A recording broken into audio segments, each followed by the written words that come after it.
You're listening to the Corbett Report.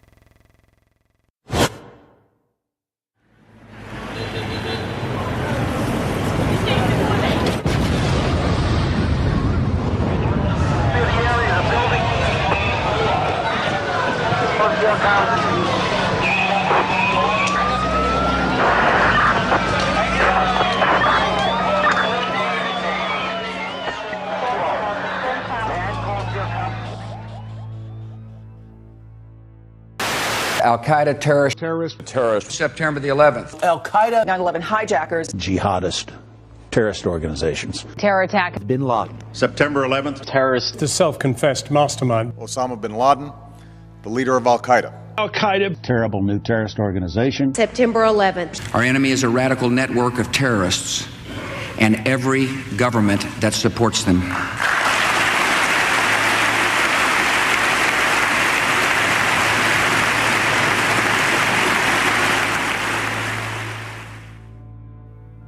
Forget for one moment everything you've been told about September 11th, 2001. Instead, let's ask ourselves one question. What was 9/11? A terrorist atrocity? An attack on America? The first salvo in a new war?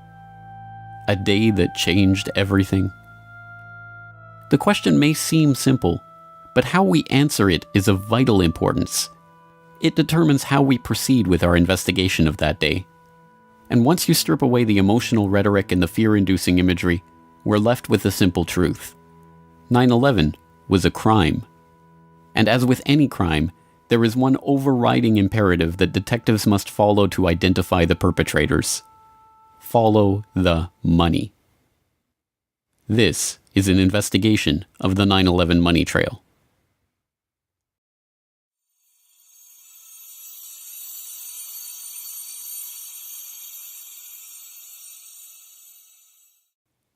In 1998, the Port Authority of New York and New Jersey agreed to privatize the World Trade Center, the complex of office towers in Lower Manhattan that they had owned and operated since their construction in 1973. In April 2001, an agreement was reached with a consortium of investors led by Silverstein Properties, and on July 24, 2001, Larry Silverstein, who already owned World Trade Center Building 7, signed a 99-year lease for the Twin Towers and Buildings 4 and 5. The lease was for $3.2 billion and was financed by a bridge loan from GMAC, the commercial mortgage arm of General Motors, as well as $111 million from Lloyd Goldman and Joseph Kerr, individual real estate investors. Silverstein Properties only put down $14 million of its own money. The deal was unusual in a variety of ways. Although the Port Authority carried only $1.5 billion of insurance coverage on the WTC complex, which earlier that year had been valued at $1.2 billion, Silverstein had insisted on doubling that amount, insuring the buildings for $3.55 billion. Silverstein's insurance broker struggled to put that much coverage in place and ultimately had to split it among 25 dealers. The negotiations were so involved that only temporary contracts were in place for the insurance at the time the lease was signed, and by September the contracts were still being finalized. Silverstein's group was also explicitly given the right to rebuild the structures if they were destroyed, and even to expand the amount of retail space on the site if rebuilding did take place. Within hours of the destruction of the Twin Towers on September 11th, Silverstein was on the phone to his lawyers, trying to determine if his insurance policies could construe the attacks as two separate insurable incidents rather than one. Silverstein spent years in the courts attempting to win $7.1 billion from his $3.55 billion insurance policy, and in 2007 walked away with $4.55 billion, the largest single insurance settlement ever. As soon as the deal was announced, Silverstein sued United and American Airlines for a further $3.5 billion for their negligence in the 9/11 attacks, a claim that was struck down by the courts but is still on appeal. Perhaps even more outrageously, in a secret deal in 2003, the Port Authority agreed to pay back 80% of their initial equity in the lease, but allowed the Silverstein Group to maintain control of the site. The deal gave Silverstein, Goldman, and Kerr $98 million of the $125 million they put down on the lease, and a further $130 million in insurance proceeds that were earmarked for the site's rebuilding. In the end, Silverstein profited from the 9/11 attacks to the tune of $4.5 billion and counting. But that's the 9/11 insurance heist you saw. There was a much deeper, more complex, and well-hidden heist that was taking place behind closed doors on September 11th, 2001, deep in the heart of the World Trade Center itself. Marsh & McLennan is a diversified risk, insurance, and professional services firm with over $13 billion in annual revenue and 57,000 employees. In September of 2001, 2,000 of those employees worked in Marsh's offices in the World Trade Center. Marsh occupied floors 93 to 100 of the North Tower, the exact area of the impact and explosion. In the year prior to 9/11, Marsh had contracted with Silverstream Software to create an electronic connection between Marsh and its clients for the purpose of creating paperless transactions. Silverstream had already built internet-based transactional and trading platforms for Merrill Lynch, Deutsche Bank, Bankers Trust, Alex Brown, Morgan Stanley, and other financial services firms that were later involved in 9/11, but this new project was unlike anything that had been attempted before. Richard Andrew Grove, the salesperson who handled the Marsh & McLennan project for Silverstream, explains. In 2000, Silverstream was contracted by Marsh to provide a technological solution beyond what we had done for any of the above-named companies, insofar as it would be used to electronically connect Marsh to its major business partners via internet portals for the purpose of creating paperless transactions and expediting revenue and renewal cycles, and built from the ground up at the client's site. Silverstream provided a specific type of connectivity that was used to link AIG and Marsh & McLennan, the first two commercial companies on the planet to employ this specific type of transaction. And in fact, Marsh was presented with something called the Accord Award, ACORD, in the summer of 2001 for being the first commercial corporation to do so. And what you should take away from that is this. It means that no other companies were doing this type of transaction, so the question in your mind should be, what then were Marsh and AIG doing, and why did they need to leverage technologies that no other commercial entity on the face of the earth needed to conduct business? The contract, Silverstream then stationed approximately 30 to 40 developers at Marsh, and this team was led by 2 to 3 managers with whom I liaised to ensure delivery of the solution that was promised. The development team worked regularly into the night, if not all night, and sometimes worked 7 days a week in order to adhere to Marsh's indicated pre-September 11th deadline. Now, while I was But it was not long before severe irregularities in the billing of the account for this project led Richard Grove into the heart of a deeper mystery about the software and about the work that he was engaged in. fiscal anomalies with respect to the Marsh.com project when I was in a meeting on the 98th floor in October of 2000 with a gentleman named Gary Lasko. Gary was Marsh's North American Chief Information Officer, and that particular afternoon a colleague and I helped him identify about $10 million in suspicious purchase orders after I had recognized that certain vendors were deceiving Marsh and specifically appeared to be selling Marsh large quantities of hardware that were not necessary, as this was later confirmed by Gary. In the spring of 2000, I brought my concerns up to executives inside of Silverstream and I was urged to keep quiet and mind my own business. I went to an executive inside of Marsh, and he advised me to do likewise.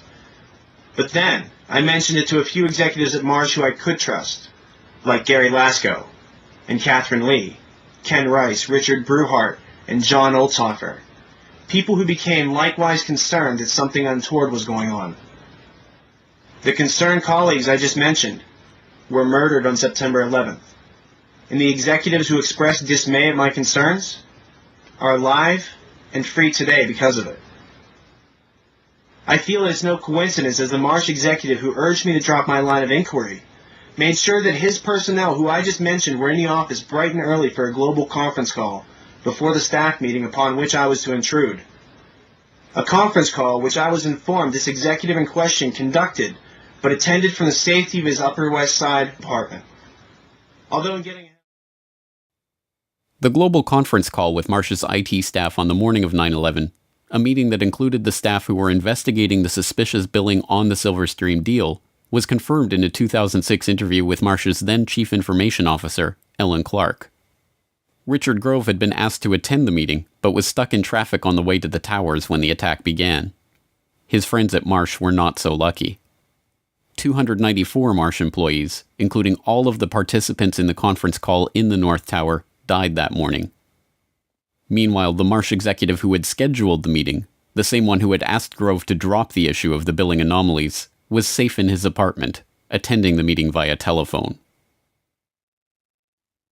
So what was the Marsh.com project really about? Why was it so important for it to be finished before September 11th? And what kind of transactions did it enable? More importantly, what information was lost when the data center on the 95th floor of the North Tower suffered a direct hit on 9/11 and the buildings were demolished? A partial answer comes from reports that emerged in late 2001 that a German firm, Convar, had been hired to reconstruct financial data from the hard disks recovered at Ground Zero. The firm talks about this work in its promotional videos. September the 11th, 2001. The whole world is in shock following the attacks on the World Trade Center. Convar has some solutions to offer.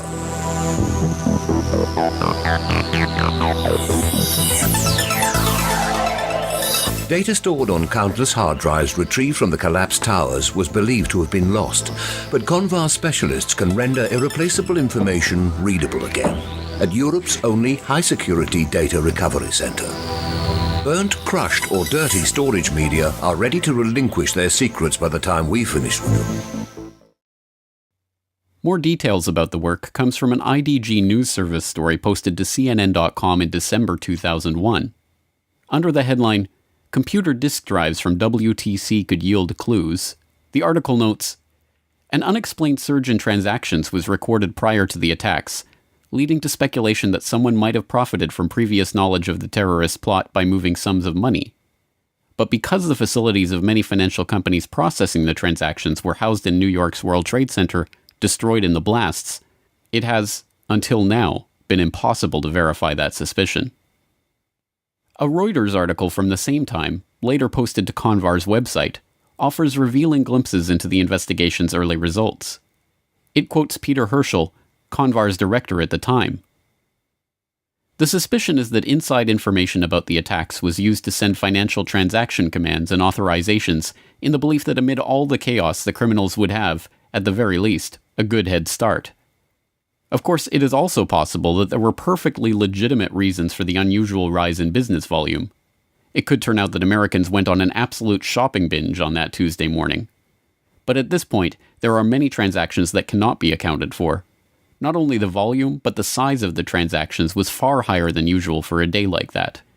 There is a suspicion that these were possibly planned to take advantage of the chaos."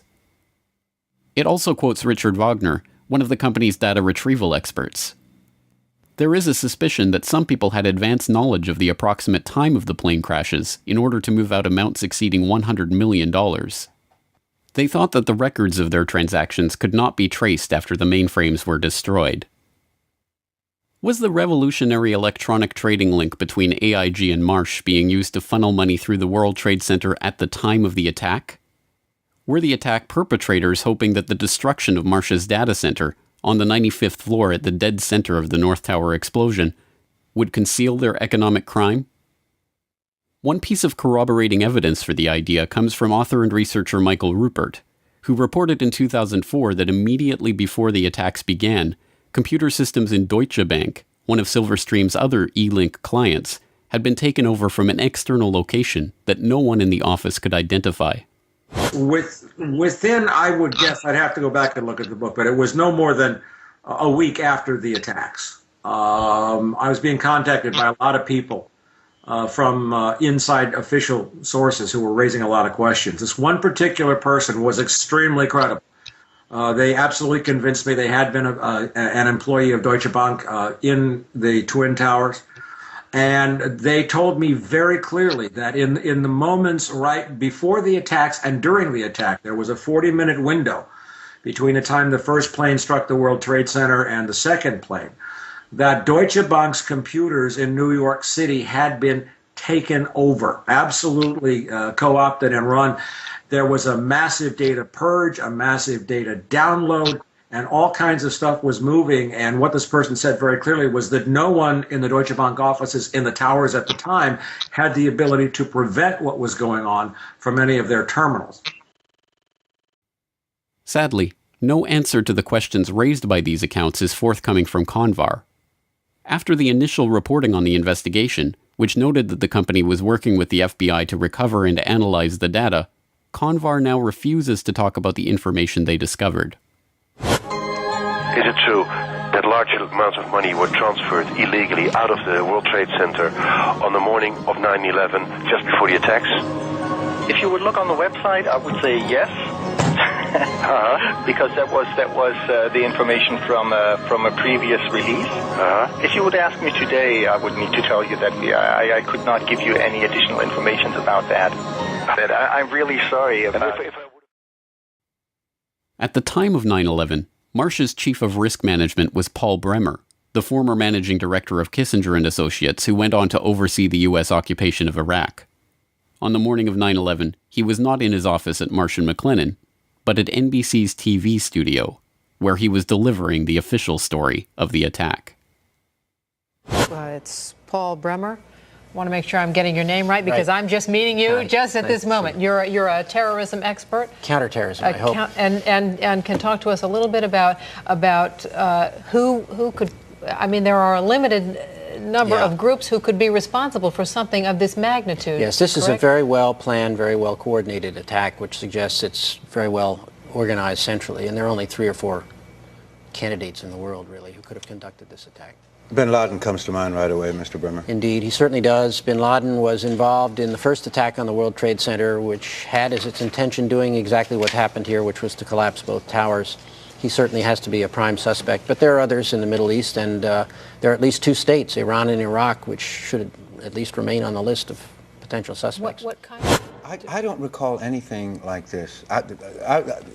Pearl Harbor happened a month before I was born, and I hear my parents talk about that as a seminal event in their lives all the time. I am not aware of anything like this in the United States before. Americans are now, I think it's fair to say, really scared.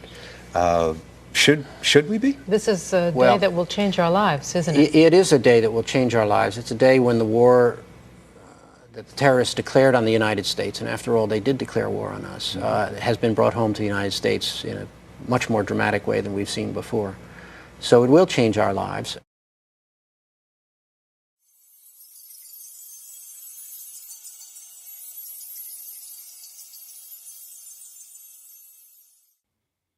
On September 12, 2001, before the dust had even settled on Ground Zero, the Securities and Exchange Commission opened an investigation into a chilling proposition: that an unknown group of traders with advanced knowledge of the 9/11 plot had made millions betting against the companies involved in the attacks. What many Wall Street analysts believe is that the terrorists made bets that a number of stocks would see their prices fall. They did so by buying what are called puts. If you bet right, the rewards can be huge. The risks are also huge, unless, of course, you know something bad is going to happen to the company you're betting against. This could very well be insider trading at the worst, most horrific, most evil use you've ever seen in your entire life. One example, United Airlines. The Thursday before the attack, more than 2,000 contracts betting that the stock would go down were purchased. 90 times more in one day than in 3 weeks. When the markets reopened, United stock dropped. The price of the contracts soared, and someone may have made a lot of money fast. $180,000 turns into $2.4 million when that plane hits the World Trade Center. It's almost the same story with American Airlines. That's a 5-fold increase in the value of what was a $337,000 trade on Monday. All of a sudden becomes what? $1.8 million. And there's much more, including an extraordinarily high number of bets against Morgan Stanley and Marsh & McLennan, 2 of the World Trade Center's biggest tenants. Could this be a coincidence? This would be one of the most extraordinary coincidences in the history of mankind if it was a coincidence. Although the put options on American and United Airlines are usually cited in reference to the 9/11 insider trading, these trades only represent a fraction of the suspicious trades leading up to the attack.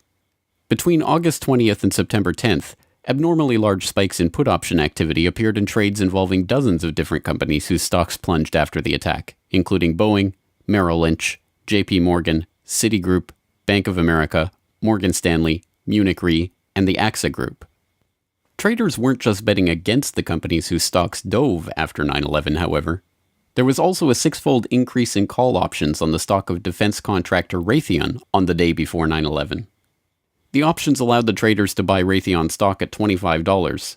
Within a week of the attack, As the American military began deploying the Raytheon-supplied Tomahawk missiles they would eventually use in the invasion of Afghanistan, the company's share price had shot up 37% to over $34. The SEC weren't the only ones interested in this particular 9/11 money trail either. Investigations into potential insider trading before the attacks were opened by authorities around the globe, from Belgium to France to Germany to Switzerland to Japan. It wasn't long before this global financial manhunt started yielding clues on the trail of the terror traders. On September 17th, Italian Foreign Minister Antonio Martino, addressing Italian Consob's own investigation into potential 9/11 trading, said, "I think there are terrorist states and organizations behind speculation on the international markets." By September 24th, the Belgian finance minister was confident enough to publicly announce Belgium's strong suspicions that British markets may have been used for transactions. The president of Germany's central bank was the most adamant. "What we found makes us sure that people connected to the terrorists must have been trying to profit from this tragedy." These foreign leaders were not alone in their conviction that insider trading had taken place. University of Chicago finance professor George Constantinides, Columbia University law professor John Coffey, Duke University law professor James Cox, and other academics, as well as well-known options traders like John Najarian, all expressed their belief that investors had traded on advanced knowledge of the attacks. The scale of the SEC investigation was unprecedented, examining over 9.5 million securities transactions, including stocks and options in 103 different companies trading in 7 markets, 32 exchange-traded funds, and stock indices. The probe drew on the assistance of the legal and compliance staff of the 20 largest trading firms and the regulatory authorities in 10 foreign governments.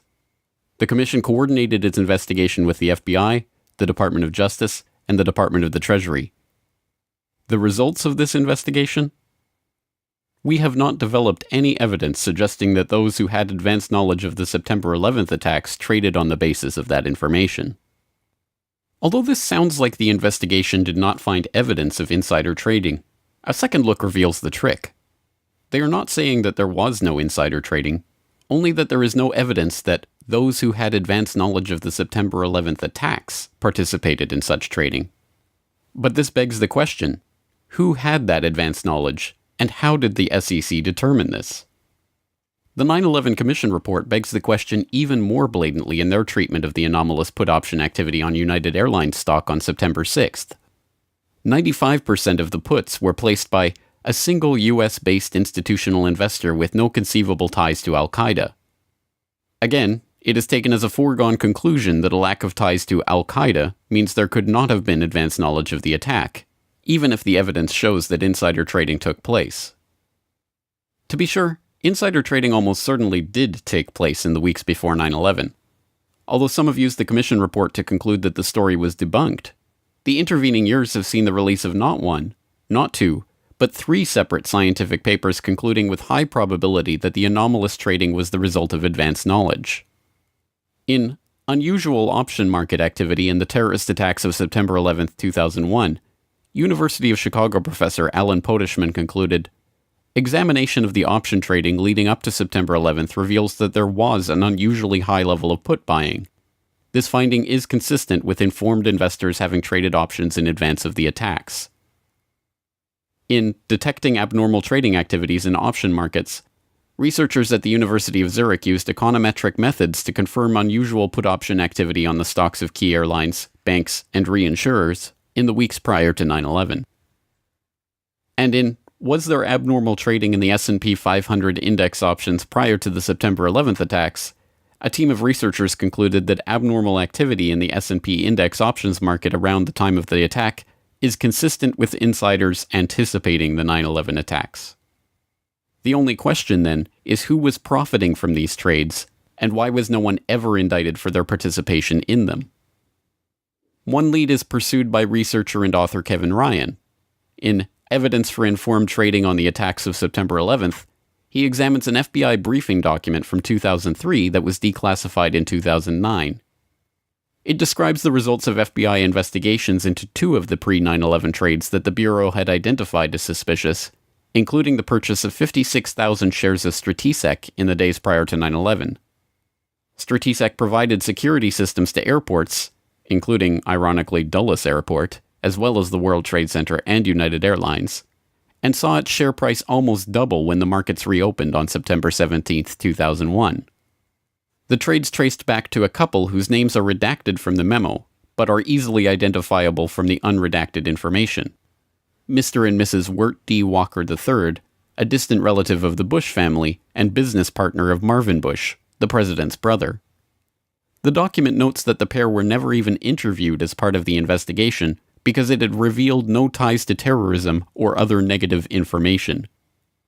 In addition to begging the question, this characterization is provably false, as Ryan noted in a conversation with financial journalist Lars Schall. Wirt Dexter Walker at Strategic hired several people from a company called the Carlyle Group. And the Carlyle Group had bin Laden family members as investors. Also, Wirt Walker's fellow director, James Abrahamson, was a close business associate of a man named Mansour Ijaz, a Pakistani businessman. And Mansour Ijaz claimed to be able to contact Osama bin Laden on multiple occasions.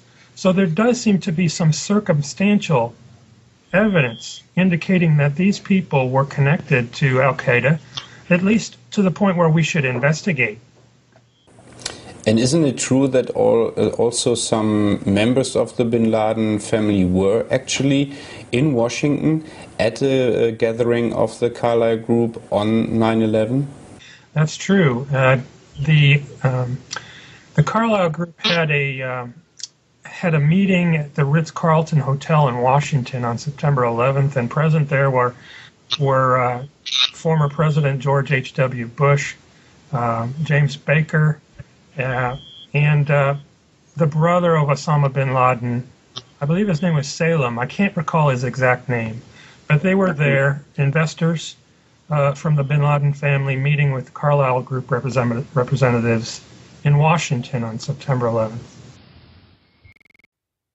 Was this why the FBI thought better of questioning Walker over his highly profitable purchase of Strategic shares right before 9/11? The CIA figures prominently in another line of investigation. One suspicious United Airlines put option purchase that was investigated by the FBI involved a 2,500 contract order for puts in the days before 9/11. Instead of processing the purchase through United Airlines Home Exchange, the Chicago Board of Options Exchange, the order was split into 500 contract chunks and run through 5 different options exchanges simultaneously. The unusual order was brokered by Deutsche Bank Alex Brown, a firm that until 1998 was chaired by A.B. Buzzy Krongard, a former consultant to CIA Director James Woolsey, who at the time of 9/11 was himself the executive director of the CIA. So right after the attacks of 9/11, the name Buzzy Krongard surfaced, and it was instant research that revealed that Buzzy Krongard had been allegedly recruited by CIA Director George Tenet to become the executive director at CIA, which is the number 3 position right before the attacks. And Alex Brown was one of the then a subsidiary of Deutsche Bank. Was one of the primary instruments or vehicles that handled all of these criminal trades by people who obviously knew that the attacks were going to take place where, how, and involving specific airlines.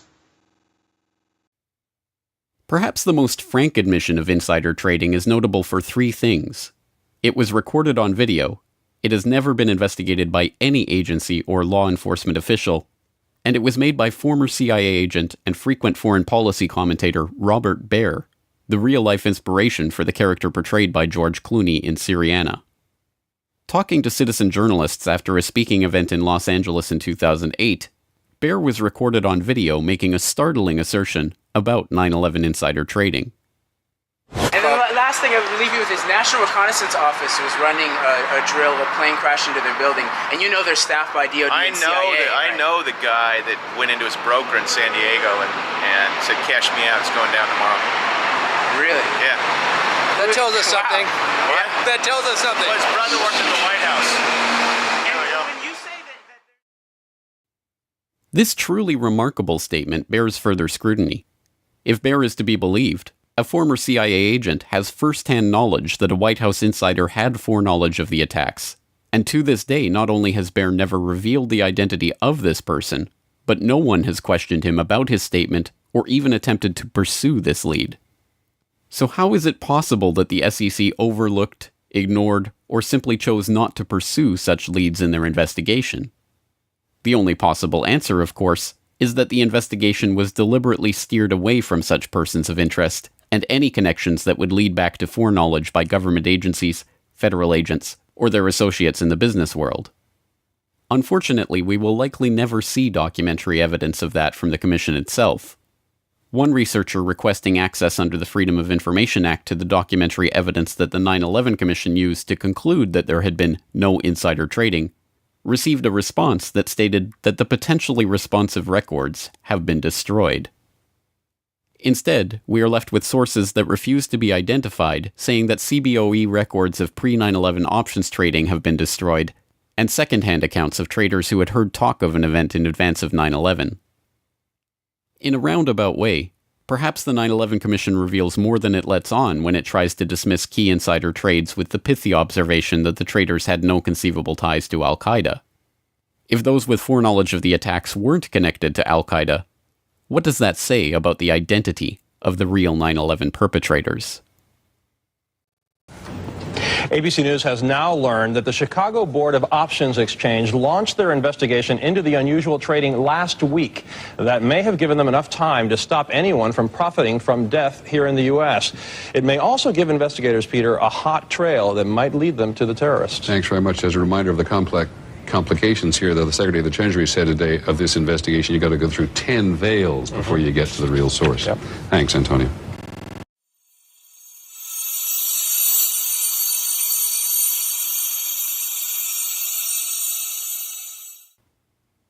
P-Tech was a Quincy, Massachusetts-based company specializing in enterprise architecture software, a type of powerful computer modeling program that allows large-scale organizations to map their systems and employees and to monitor them in real time. The person running this software has a god's-eye view of processes, personnel, and transactions, and even the ability to use this data to foresee problems before they happen and to intervene to stop them from happening. As a senior consultant working on risk management for JP Morgan at the time of 9/11, Indira Singh was looking for exactly this type of software to implement the bank's next-generation risk blueprint. In her search for the ultimate risk management software, P-Tech's name was floated as the best candidate for the task. I had a good life. I did risk at JP Morgan Chase. Just to take a break from all the heavy stuff, what I do was to devise a way to monitor everything going on in a very large company to stop big problems from happening. There's that little cloud there and my very bizarre picture of how I think about this problem. I am a person who was merging two disciplines, risk management and something called enterprise architecture, which is fairly esoteric, but at the end of the day, we seek to prevent large problems from happening anywhere in a large global enterprise.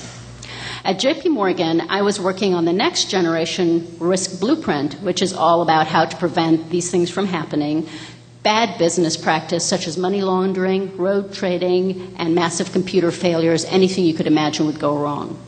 I had a lot of leeway consulting as a senior risk architect to think out of the box and actually get my ideas implemented. I was funded out of a strategic fund. I reported to the directors, and I was pretty happy. JP Morgan thought very highly of me, and they were thinking of funding, in conjunction with my project in DC, the next generation risk software. What I needed to do, what I did, was a really smart piece of software. Really, really smart. Its job would be to think about all the information, and this is where you may connect a dot. The job of this software would be to think about all the information that represented what was going on in the enterprise at any given time as bank business was being transacted worldwide. For example, it would be a surveillance software that would look for trading patterns that indicated someone was up to no good, and then do something about it. Send a message somewhere, send the transaction information somewhere, perhaps shut their system down, perhaps shut another system down, perhaps start something else up elsewhere. This kind of capability is very, very essential in today's world. However, this kind of software is not found in Microsoft or not even in IBM. A small group of very esoteric software companies make this kind of enterprise software, and it is very pricey.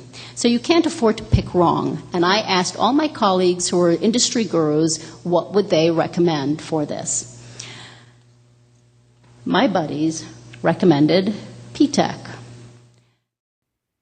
Indeed, it's not difficult to see why P-TECH came so highly recommended. Given the nature of this sensitive risk management work, only a company with experience delivering software to large-scale organizations with secrets to protect would fit the bill, and in this regard P-TECH did not disappoint. Their client roster included a veritable who's who of top-level corporate and governmental clients: the FBI, the IRS, NATO, the Air Force, the Naval Air Command, the Departments of Energy and Education, the Postal Service, the U.S. House of Representatives, the Department of Defense, the Secret Service, even the White House. From the inner sanctum of the White House to the headquarters of the FBI, from the basement of the FAA to the boardroom of IBM, some of the best secured organizations in the world, running on some of the most protected servers housing the most sensitive data, welcomed P-TECH into their midst.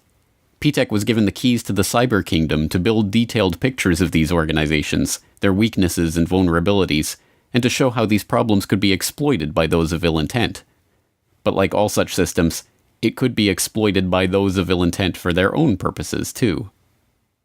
Given the nature of the information and secrets being kept by its clients, it should come as no surprise that many of P-TECH's top investors and employees were men with backgrounds that should have been raising red flags at all levels of the government. And as it turns out, at least one of these men did raise red flags with a pair of diligent FBI field agents. In the late 1990s, Robert Wright and John Vincent, FBI special agents in the Chicago field office, were running an investigation into terrorist financing called vulgar betrayal. From the very start, the investigation was hampered by higher-ups. They were not even given access to the computer equipment needed to carry out their work. Through Wright and Vincent's foresight and perseverance, however, the investigation managed to score some victories, including seizing $1.4 million in terrorist funds. According to Wright, these funds were linked directly to Saudi businessman Yassin Qadi. Yassin al-Qadi is a multimillionaire businessman and philanthropist who, according to Business Associates, liked to boast of his relationship with former Vice President Dick Cheney. But in the late 1990s, he was sanctioned by the UN Security Council for his suspected links to al-Qaeda, and after 9/11 he was put on a terrorist watch list by the US Treasury for his suspected ties to terrorist financing. During the 1990s, as vulgar betrayal was being thwarted from opening a criminal investigation into his activities, the Qadi-backed investment firm Sarmony Limited became an angel investor to a software startup called P-TECH, providing $5 million of the initial $20 million of capital that got P-TECH off the ground. At the time, P-TECH's CEO denied that al-Qadi had any involvement with the company other than his initial investment, but the FBI now maintains he was lying, and that in fact al-Qadi continued investing millions of dollars in the company through various fronts and investment vehicles. Company insiders told FBI officials that they were flown to Saudi Arabia to meet P-TECH's investors in 1999, and that al-Qadi was introduced as one of the owners. It has also been reported that Hussein Ibrahim, P-TECH's chief scientist, was al-Qadi's representative at P-TECH, and al-Qadi's lawyers have admitted that al-Qadi's representatives may have continued to sit on P-TECH's board even after 9/11. Ibrahim himself was a former president of BMI, a New Jersey-based real estate investment firm that was also one of the initial investors in P-TECH and provided financing for P-TECH's founding loan. P-TECH leased office space and computer equipment from BMI, and BMI shared office space in New Jersey with Qadi International, owned and operated by none other than Yassin al-Qadi. In 2003, counterterrorism czar Richard Clarke said, BMI held itself out publicly as a financial services provider for Muslims in the United States. Its investor list suggests the possibility this facade was just a cover to conceal terrorist support. Suhail Lahir was P-TECH's chief architect. When he wasn't writing the software that would provide P-TECH with detailed operational blueprints of the most sensitive agencies in the US government, he was writing articles in praise of Islamic holy war. He was also fond of quoting Abdullah Azzam, Osama bin Laden's mentor and the head of Maktab al-Khidmat, which was the precursor to al-Qaeda. That such an unlikely cast of characters were given access to some of the most sensitive agencies in the US federal government is startling enough. That they were operating software that allowed them to map, analyze, and access every process and operation within these agencies for the purpose of finding systemic weak points is equally startling. Most disturbing of all, though, is the connection between P-TECH and the very agencies that so remarkably failed in their duty to protect the American public on September 11th, 2001.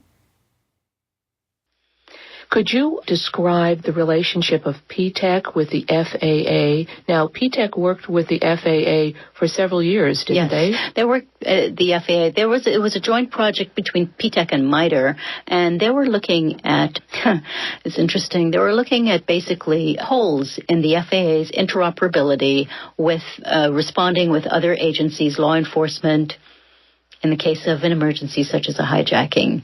So they were looking for the escalation process, what people would do, how they would respond in case of an emergency, and find the holes and make recommendations to fix it. Now, if anyone was in a position to understand where the holes were, P-TECH was, and that's exactly the point. And if anybody was in a position to write software to take advantage of those holes, it would have been P-TECH. Now, was there a reference to P-TECH having operated in the basement out of the FAA? Yes.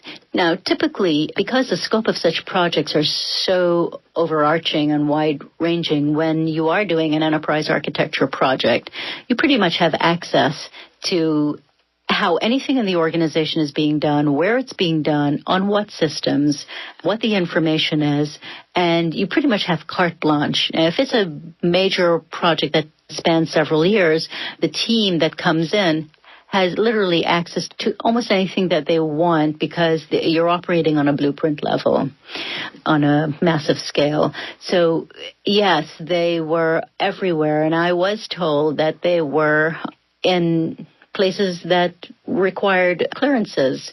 I was told that they had log-on access to FAA flight control computers.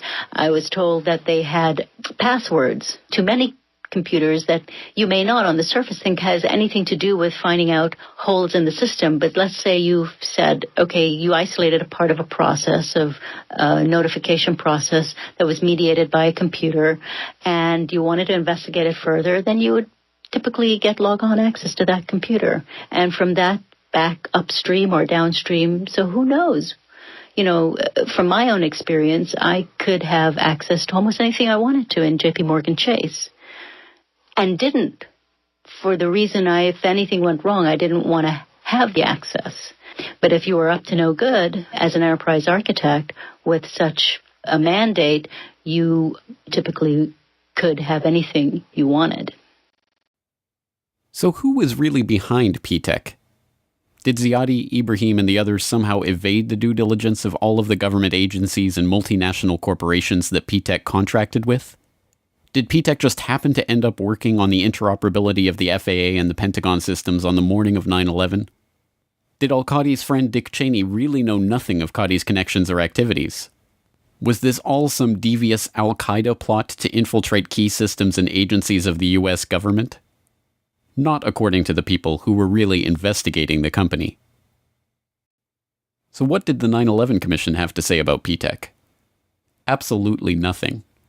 The co-chair of the commission, Thomas Kane, had been involved in a $24 million real estate transaction with BMI, one of the P-TECH investors, but no mention was made of that at the time, and the commission never looked into P-TECH or its activities on 9/11. Meanwhile, Cheney's friend al-Qadi has since been removed from the Swiss, European, UN Security Council, and US Treasury terrorist sanctions lists. And Robert Wright? After Vulgar Betrayal was shut down, the FBI did eventually raid P-TECH's offices in December of 2002, but not before the company was given 2 weeks advance warning of the raid.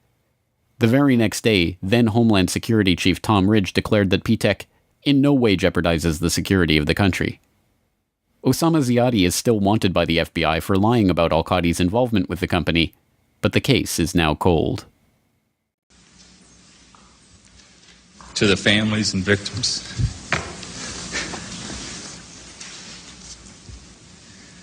of September 11th, on behalf of John Vincent, Barry Carmody, and myself, we're sorry.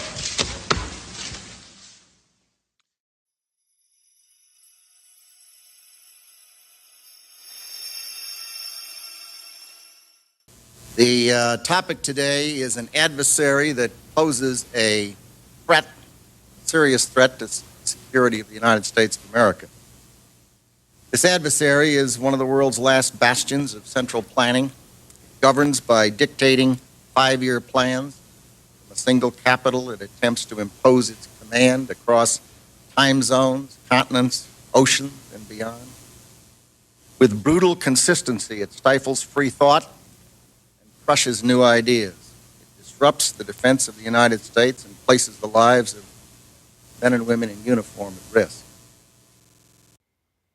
On September 10th, 2001, Defense Secretary Donald Rumsfeld declared a new war. Not a war on a shadowy terrorist organization in Afghanistan, or even a war on terror itself, but a war on the Pentagon. The adversary is closer to home. It's the Pentagon bureaucracy. Perhaps it is no surprise that Rumsfeld felt compelled to declare a war on the Pentagon's bureaucracy. The issue of the Pentagon's $2.3 trillion accounting nightmare had been dogging him since his confirmation hearings in January of 2001. Although Rumsfeld was interested in pushing forward a modernization of the military that was projected to cost an additional $50 billion in funding, that agenda was politically impossible in the face of the Department of Defense's monumental budget problem. How can we seriously consider a $50 billion increase in the defense budget when DOD's own auditors say the department cannot account for $2.3 trillion in transactions in 1 year alone? Now, my question to you is, Mr. Secretary, what do you plan to do about this? Decline the nomination.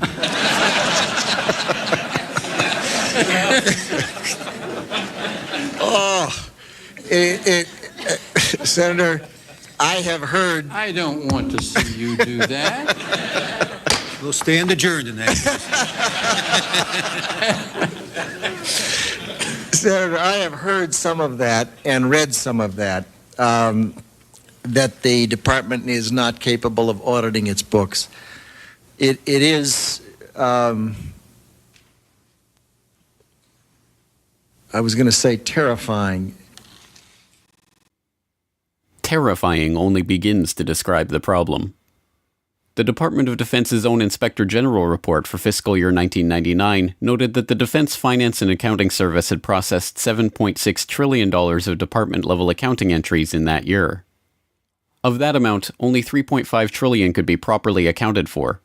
$2.3 trillion in transactions were fudged to make entries balance, run through without proper documentation, or made up entirely. The Inspector General's office did not even examine the other $1.8 trillion in transactions because they did not have adequate time or staff to review them. In 2002, one DFAS accountant blew the whistle on the problem and the cover-up that was underway to stop investigators from finding out where the money went. According to some estimates, we cannot track $2.3 trillion in transactions. $2.3 trillion with a T. That's $8,000 for every man, woman, and child in America. To understand how the Pentagon can lose track of trillions, consider the case of one military accountant who tried to find out what happened to a mere $300 million. We know it's gone, but we don't know what they spent it on. Jim Minery, a former Marine turned whistleblower, is risking his job by speaking out for the first time about the millions he noticed were missing from one defense agency's balance sheets. Minery tried to follow the money trail, even crisscrossing the country looking for records. The director looked at me and he says, "Why do you care about this stuff?" It took me aback, you know. My supervisor asked me why I care about doing a good job. So he was reassigned and says officials then covered up the problem by just writing it off.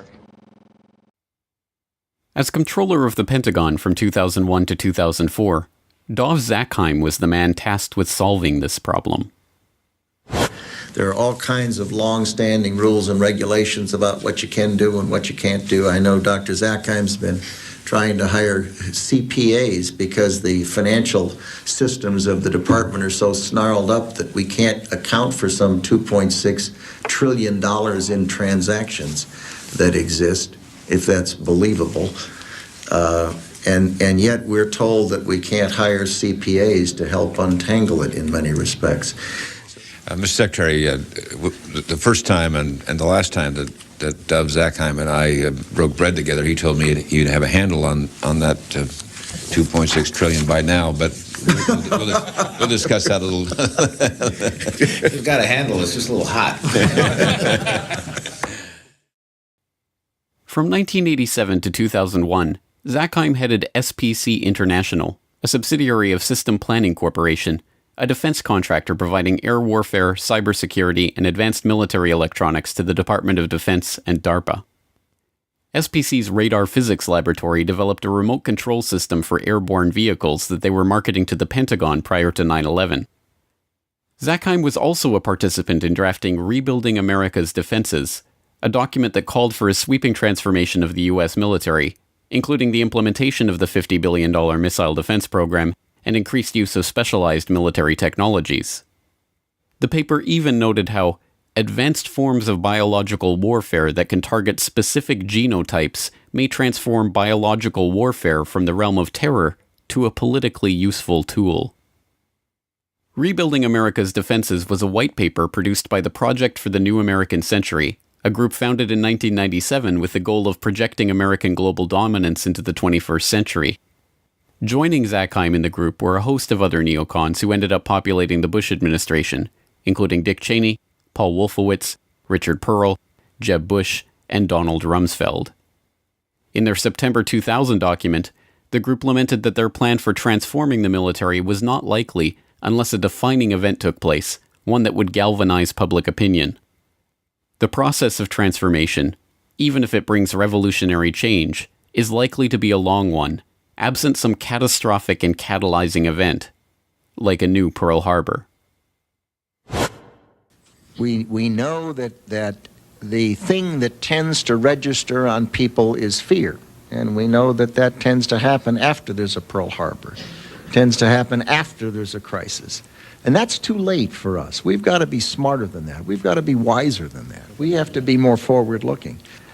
There's a wonderful book on Pearl Harbor by Roberta Wohlstetter and a foreword by Dr. Schelling that talks about this problem of seeing things happen and not integrating them in your mind and saying, yes, we need to be doing something about that now.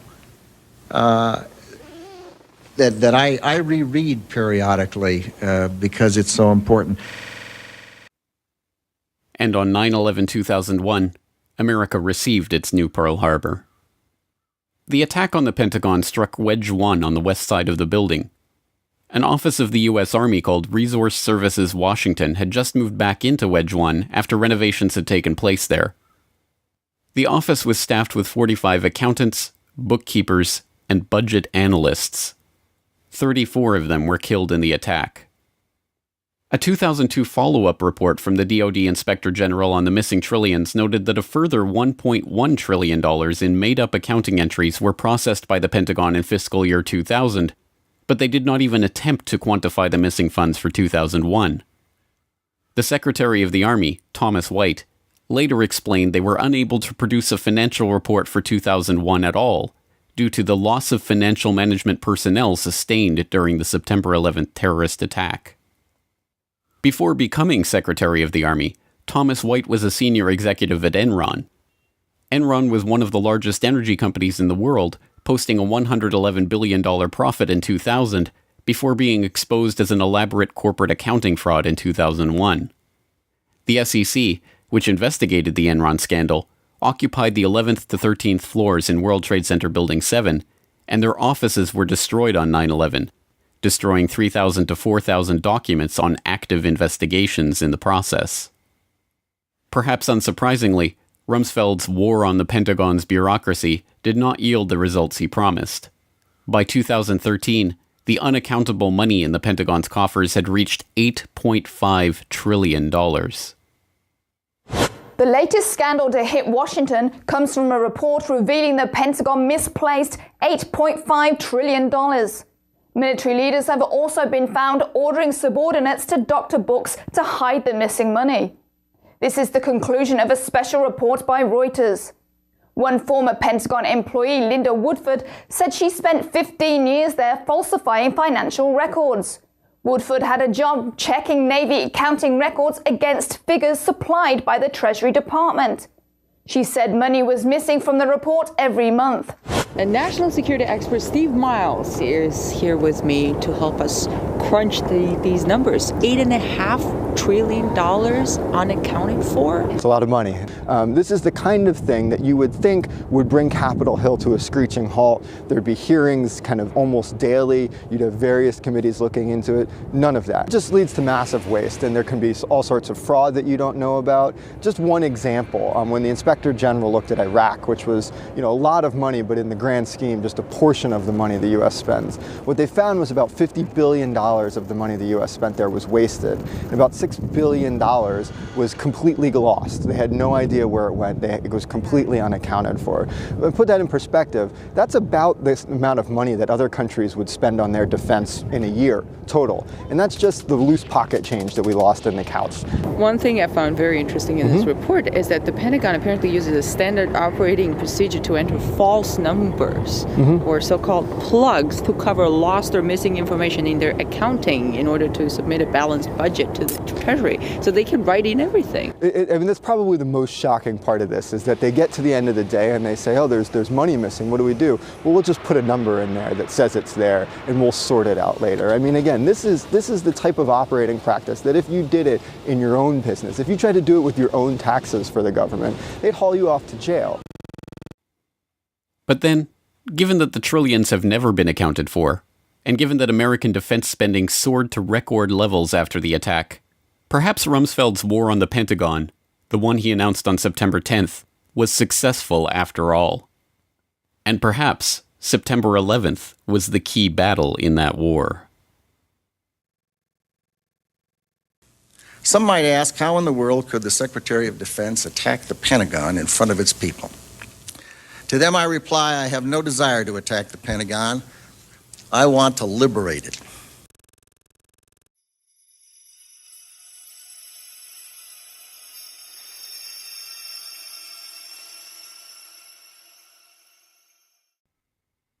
Insurance scams and insider trading, electronic fraud and vulgar betrayal, missing money and evidence destroyed.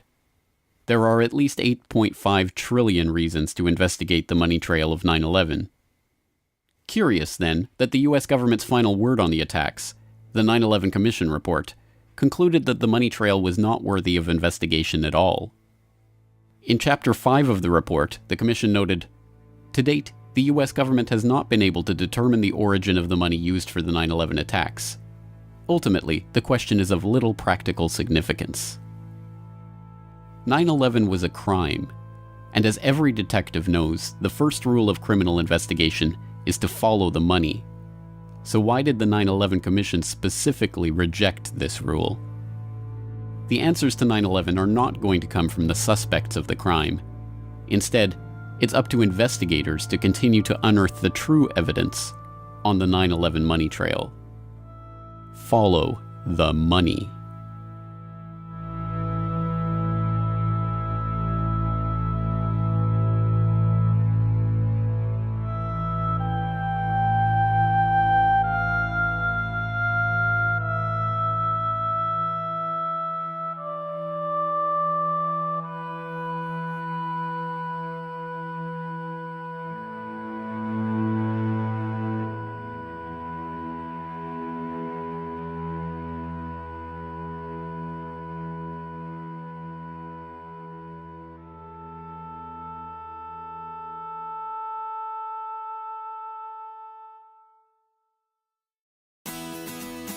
The Corbett Report is brought to you by the Corbett Report subscriber, a weekly newsletter featuring James Corbett's International Forecaster editorial, recommended reading and viewing, discounts on Corbett Report DVDs, and once a month, a subscriber-only video. Sign up today to start receiving your copy at corbettreport.com/support. Insurance and professional services firm with over $13 billion in annual revenue and 57,000 employees. In September of 2001, 2,000 of those employees worked in Marsh's offices in the World Trade Center. Marsh occupied floors 93 to 100 of the North Tower, the exact area of the impact and explosion.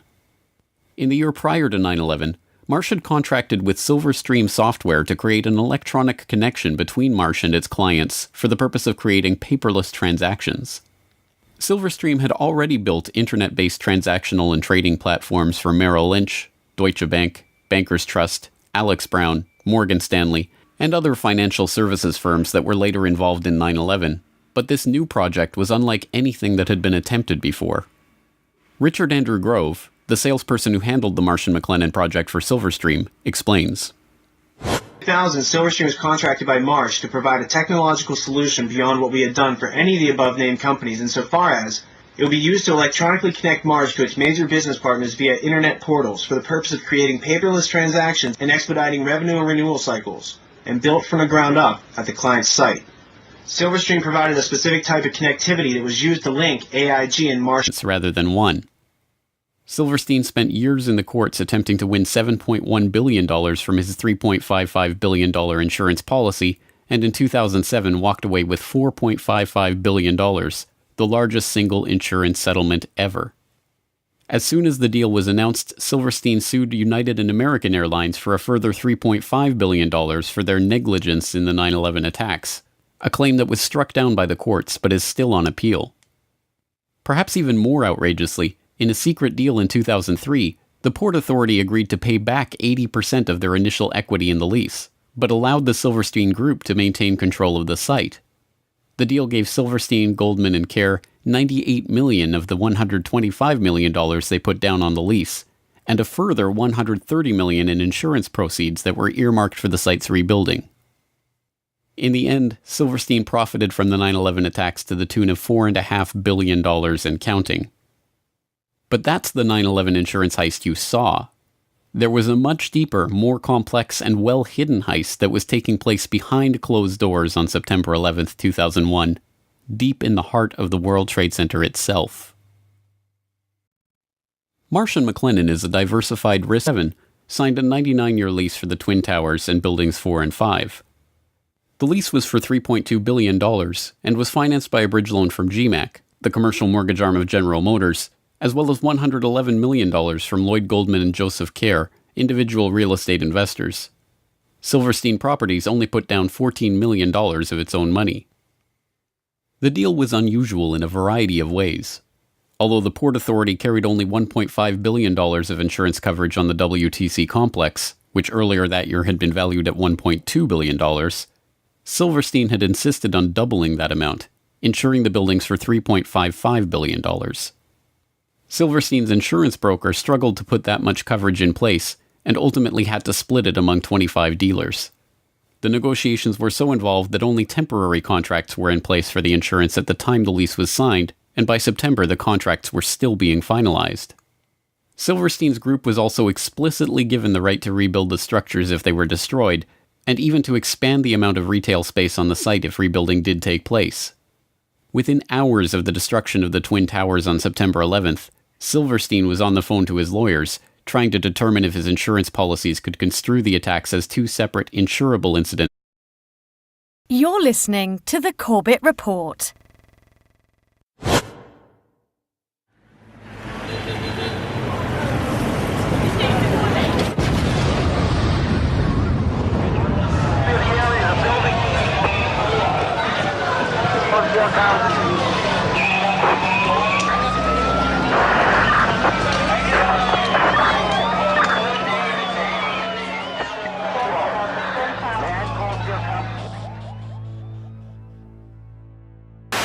Al-Qaeda terrorist. September the 11th. Al-Qaeda. 9/11 hijackers. Jihadist.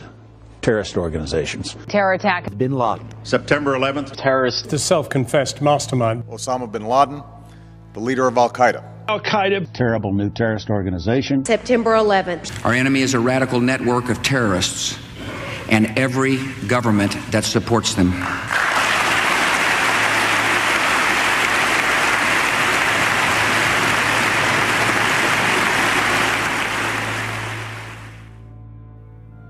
Forget for one moment everything you've been told about September 11th, 2001. Instead, let's ask ourselves one question. What was 9/11? A terrorist atrocity? An attack on America? The first salvo in a new war? A day that changed everything? The question may seem simple, but how we answer it is of vital importance. It determines how we proceed with our investigation of that day.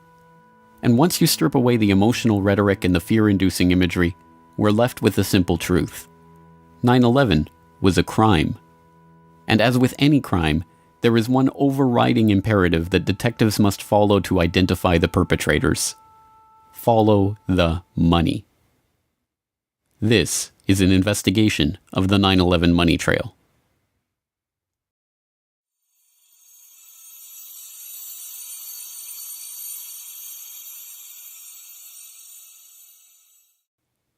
In 1998, the Port Authority of New York and New Jersey agreed to privatize the World Trade Center, the complex of office towers in Lower Manhattan that they had owned and operated since their construction in 1973.